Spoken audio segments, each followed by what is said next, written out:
And now her newest album, Red. #4, it's already #1 on iTunes after a midnight release. Well, you have done it again. Congratulations. Thank you so much. It seems like you're having a lot of fun here this morning. This is crazy. There's so many of them out there and in here, and it's just amazing. I'm so blown away. Well, we are all blown away as well. And this album, Red, you've really branched out here, working with all kinds of different partners. And I saw that you called it your most adventurous album yet. What did you mean by that? I think for me, with this album, I tended to really explore the edges of what I'm allowed to do, and exploring kind of pushing myself and taking myself out of my comfort zone, which is writing alone, and going and working with my heroes, songwriters that have influenced me my whole career. It really, really kind of challenged me in the best way possible. What's different about writing with someone else?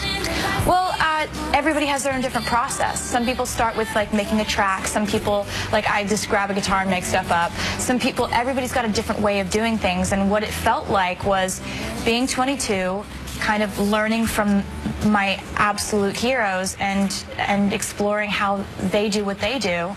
And it was really an amazing learning experience. You know, I was just telling you, my little girl's been walking around the house for weeks singing, "We are never, ever, ever getting back together." I don't think they understand what it means. Because they're 7 and 9. 7 and 10, yeah, catchy. they don't know. But I'm glad they're singing it. They are definitely singing it. Now, I know you're not going to name the man who this was about, but I read somewhere that you said it was designed to drive the ex absolutely crazy. What is that about? I maybe said that one place, maybe, on a bad day. But I think for me, like, music is my way of understanding what I'm feeling.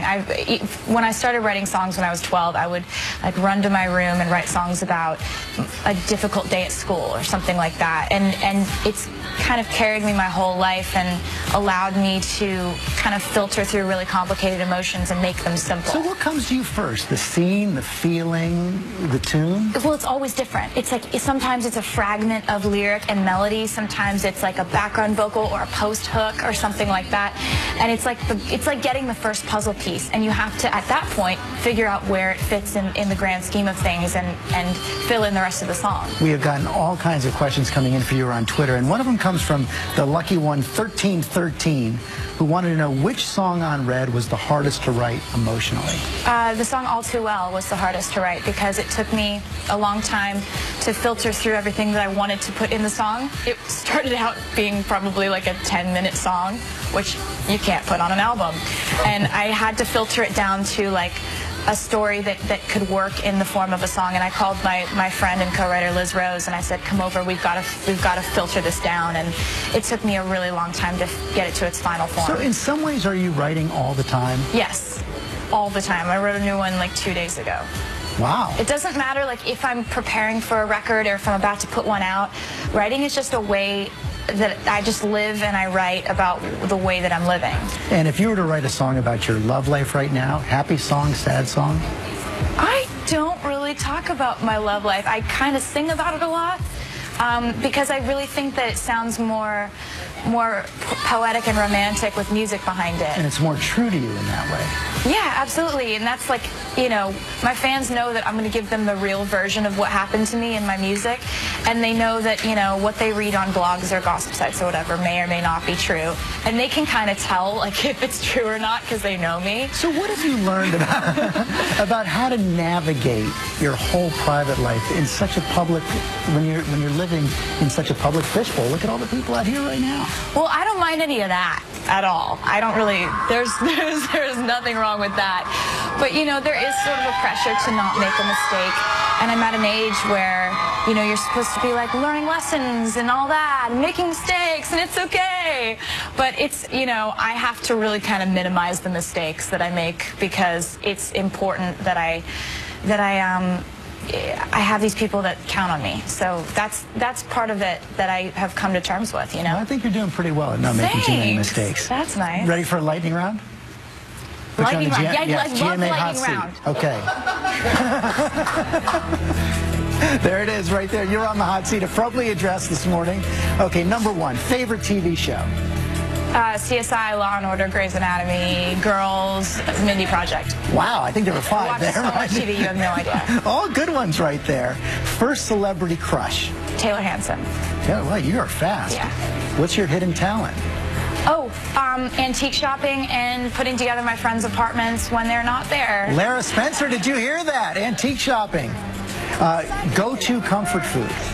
Oh, Cinnamon Toast Crunch cereal or Pop-Tarts. Wow, do you know who you share a favorite comfort food with? Who? Robert Pattinson. Wow! Cinnamon Toast Crunch comfort This is food. I can't exciting believe that I know news. that, but it's okay. And what is your favorite place in the whole world and why? My favorite place in the whole world is Nashville because it's my home, it's Music City, it's like everybody there is so artistic and so creative and nice. Everybody's really friendly, which is good. You are so good at this game. Thank you so much. Let's get some more Twitter questions. We have one from Swiftness13, and who writes, "You've achieved so much so far. What's left on your list that you really want to achieve?" Lots.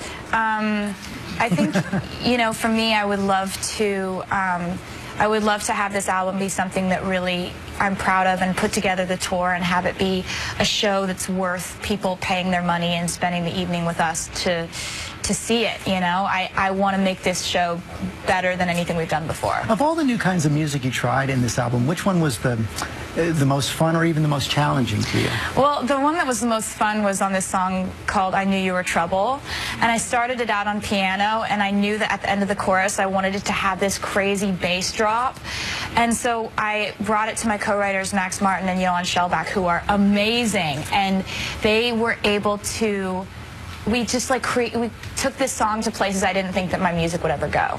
Your parents have done so much for you, I know, and they even moved to Nashville many years ago when you wanted to start out singing. And we got another question from Keith Sargent, who wanted to know how your parents are adjusting to your success. They're great with it.